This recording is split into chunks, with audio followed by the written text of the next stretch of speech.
everyone, it's Sharana from Pay Your Weight, and today we're going to be reviewing the Netflix series Ozark Season 3, which drops on the Netflix streaming platform this morning, 3 a.m. Eastern Standard Time if you're on the East Coast. But for those of you who are new to my channel, welcome, hello. So glad you're here. I hope you stay. I tell you what I enjoyed about the series, what I didn't enjoy about the series, and is it worth your quarantine time or not to binge the series, okay? I would say because there's so much to watch with so little time, but for those of you like me who have been trapped in your house, okay, on the couch for almost 2 weeks, you got nothing but time, unfortunately. So this is going to be a spoiler-free review, so I'm not giving any spoilers away. I wanted to do a separate spoiler video. I'm going to just record it after this because it's going to leave my mind like within the next day or two because my mind is bad.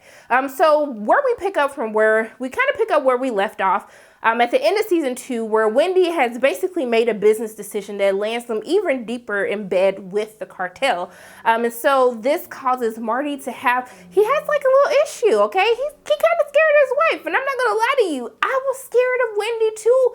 By the time we got to the season finale of season 2, I was just like, Marty, I don't know about your wife, but I'm scared. You in danger, okay? And so essentially the main core of season 3 kind of takes place within the relationship between Marty and Wendy. They're having hard times right now. They're having issues of trust. Their marriage is kind of in jeopardy at this point from the decisions that were made at the end of season 2. And one of the things that I find so interesting is both Wendy and Marty think that the decisions that they are making in the course of season 3 is to basically be for the family as a whole. This is the best decision possible to make sure that our family stays safe. However, we can see that Wendy and Marty are in two totally different opposing sides. And more importantly, there is a bigger conflict that is happening in season 3. And one of the things that I really do enjoy as they're trying to expand the world of Ozark is that we actually get to see more integration of what is happening with the drug cartel that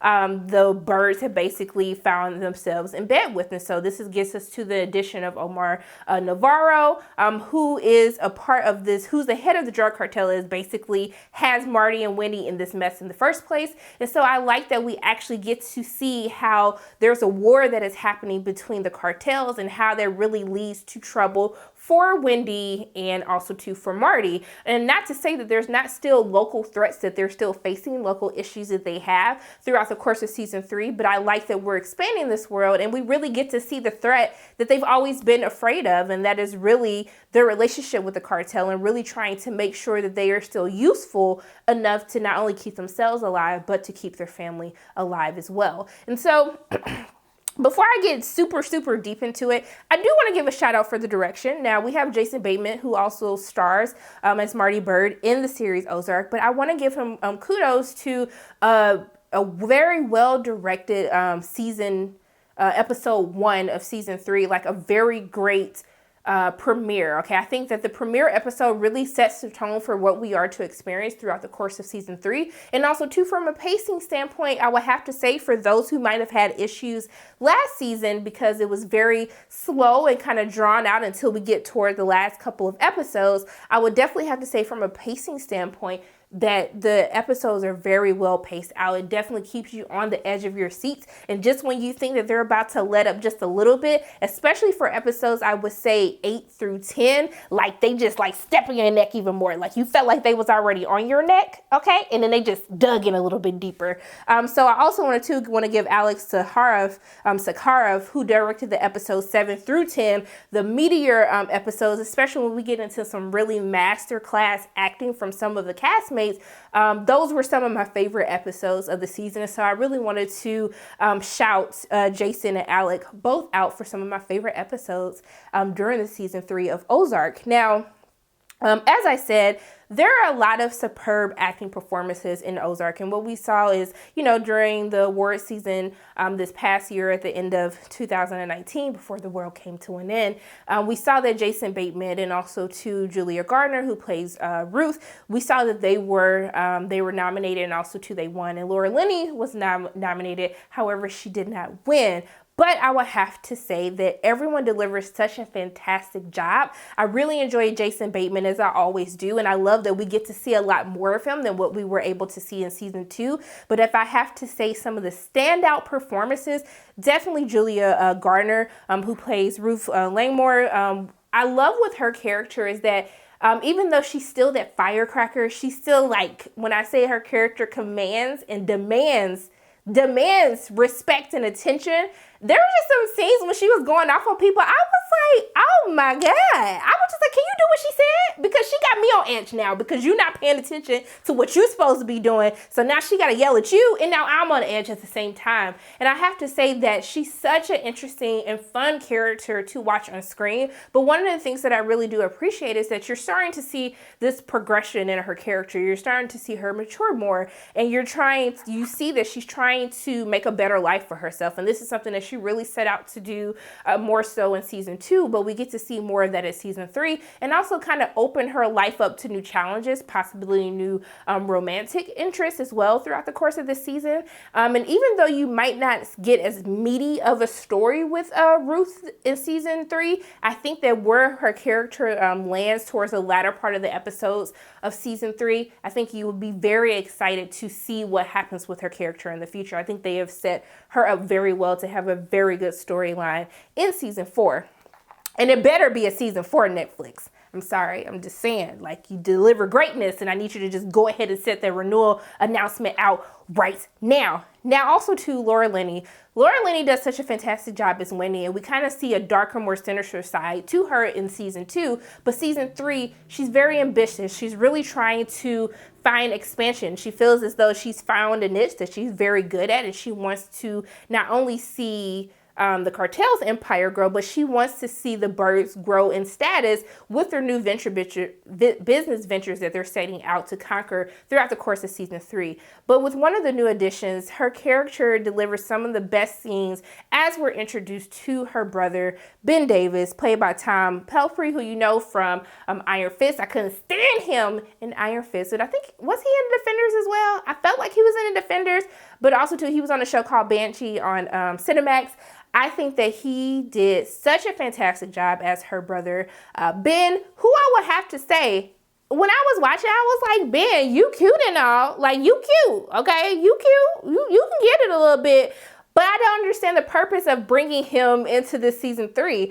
For the first half of the season, I was just like, is this character needed? Like, or do we just have him here to just be like, hey, they have other family that are kind of starting to figure out what is going on? I don't know what's happening. But when we get to episode 7, 8, especially 8, and definitely episode 9, their characters deliver some of the best acting scenes. Like, it went from me not enjoying his character to literally, once we got to the end of episode 8 and the beginning of season 9, I was just like, if he is not in the discussion during award season, I am going to riot. He was absolutely fantastic. And I love where his storyline went, how he kind of got intertwined with other characters, and really when the best acting, and Laura Linney does such a fantastic job. I really hate that the categories that she's nominated in each year are so stacked.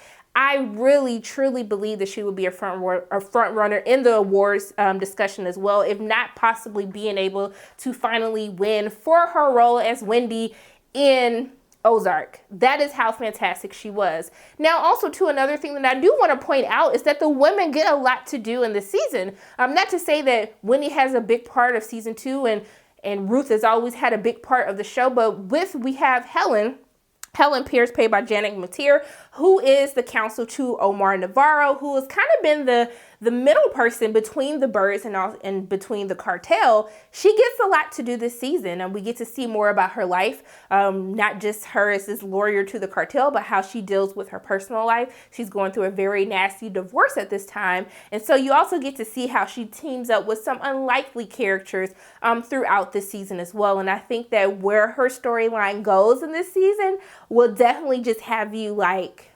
yo, like, I saw that happening, but I didn't see it happening. I didn't think it was going to happen the way that it happened, but I was just like, Wow, you guys did that. And rounding out powerful women in the season 3 of Ozark, I will have to say that Marty has finally found his intellectual match with Special Agent Maya Miller. Yes, Black Girl Magic. We have Jessica Francis Dukes, who plays Special Agent Maya Miller, who is being sent to, of course, investigate the birds, okay? Because you already got to deal with the KC mob, you got to deal with the cartel, you got to deal with Crazy Darlene, but of course you have to deal with the FBI in some way, shape, or form. And I love the addition of her character in this season, and I like that it's based on how smart she is and not necessarily the personal drama or whether or not there is personal drama in her life.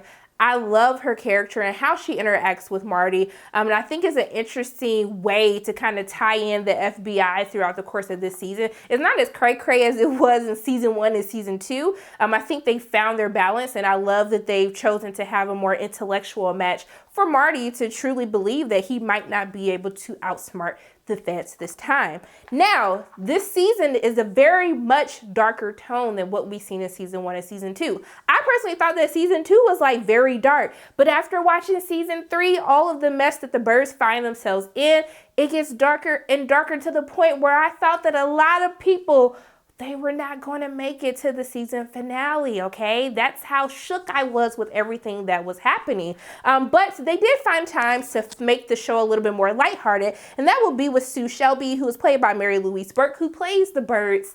She's their therapist, and one heck of a therapist she is, whether she is just raggedy, shady, but she's funny. She helped lighten the mood as we see the birds kind of trying to work through their marriage, work through their relationship to find better ways to work together as a family unit. And it delivers some of the most tense moments, but also some funny moments in the season as well. Now, also, too, I do want to talk about a nice addition that I saw with Joseph Sikora as Frank Cosgrove Jr. I thought that if Marty found his intellectual match, then Ruth definitely found her disrespectful, just reckless, probably even more reckless than she is, in Joseph Sikora's character, who we know from Power, his character as Frank. Now, did I enjoy his character overall? Not really. Outside of the banter and then the obvious sexual tension between him and Ruth, no matter how their storyline kind of ended out, I still felt like his character was really just sent there as a plot device to kind of move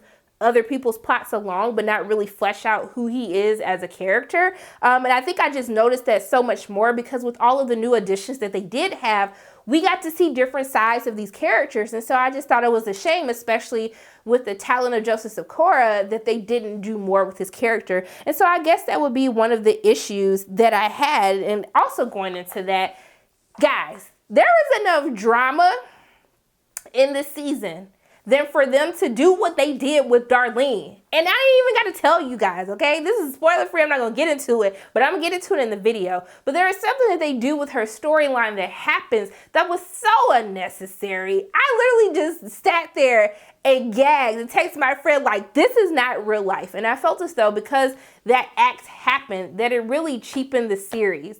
And it's not because of like who the people are. It's just the fact that they still could have got to where the storyline went without that action happening. And I felt as though that is a moment when they were literally just doing it for shock value and not necessarily to further the story along. And now also too, I would have to say the children, who did not get on my nerves as much as they normally do. Last season, they definitely like my last nerve. Okay, if I had any nerves left, they was on the last nerve. But in this season, I thought that they were a little bit more, they were like a little bit more chill. And I felt like with the things that they did for the most part in the first half of the series, I was like, you know what? I'm all right with these kids. I think that they finally come into their own to understand, like now that they understand what their parents' operation is, like you just don't have no craziness. And then once we get to like the latter episodes, they just do a complete 180, or more specifically, one of the children just did something. I was just like, why? Why did you do what you just did? It makes absolutely no sense. And to be honest, you didn't need it, because what happens 15 minutes later after what they did was enough craziness to have my jaw on the floor that it was totally unnecessary for what happened 15 minutes prior. I just sat there, I was just like, why? And my hope is what we have for a season 4, because they better take us to a season 4, is that we really find something to do with the kids. I think that they need to have a more meaty role in the actual business. I mean, the kids are getting older. They give their parents advice on what they should do. They fully understand what their parents are capable of, what the cartel is capable of. And I think at this point, like, y'all just sitting around my house just taking up this air, letting air in and out the house. Y'all need to go figure out what y'all gonna do a part of the family business. Charlotte kind of has something to do, but I just think that their roles need to take a more serious turn to where you really feel that their lives are actually in danger. And I don't know if I necessarily felt that way, even with how some of the things actually played out. But what I do believe is where they end with season 3 is jaw-dropping enough to leave you absolutely wanting a season 4 like today, okay? Tomorrow. Netflix, set that renewal announcement out today, because season 3 of Ozark is probably one of the best seasons. It's definitely the best season of the series, but one of the best seasons of television that I have seen in 2020 so far. And it was a very pleasant, dark, yet pleasant escape from reality of what is happening right now. I thought that overall the acting was absolutely superb. The drama was there, the pacing was there, the direction of the episodes, everything was just literally top notch, and I cannot wait to see where these characters are going to go in season 4. But I think that everyone is set up in such an absolutely beautiful way. And so those are pretty much my thoughts. I think I got everything that I needed to say as far as like where we are with the spoiler-free review, but I will go deeper into what happened with Darlene, because I know you know what I'm talking about. But those are my thoughts on Ozark season 3. As always, my name is Sharonda from Payroll Waits, and if you like what you saw today, make sure you hit the like button, hit subscribe, share this video with your friends, and make sure you hit that notification bell. And I love you guys 3000. I'll see you soon.